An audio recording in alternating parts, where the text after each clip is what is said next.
দেশের অর্থনীতির খবর মাঝে মাঝে এমন শোনায় মনে হয় কেউ ব্যাংকের ব্যালেন্স চেক করে বলছে, আচ্ছা, একটু বেড়েছে নাকি? বুধবার বাংলাদেশ ব্যাংক জানালো, দেশের বৈদেশিক মুদ্রার রিজার্ভ এখন দাঁড়িয়েছে প্রায় ৩৪.29 বিলিয়ন ডলার। সংবাদটা শুনে অনেকেই ভাবছে, ও, রিজার্ভ বাড়ছে, মানে দেশের সঞ্চয়ের পিগি ব্যাংকে আবার একটু টাকা পড়েছে।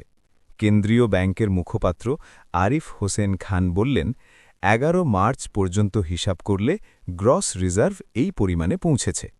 তবে এখানে আবার একটা ছোট্ট হিসাবের খেলা আছে, কারণ ইন্টারন্যাশনাল মনিটারি ফান্ডের নিয়মে হিসাব করলে রিজার্ভ দাঁড়ায় প্রায় ২৯.৫৬ বিলিয়ন ডলার।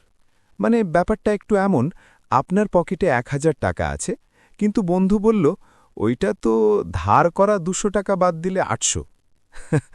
এর আগে ৮ মার্চ পর্যন্ত রিজার্ভ ছিল প্রায় ৩৪.১০ বিলিয়ন ডলার।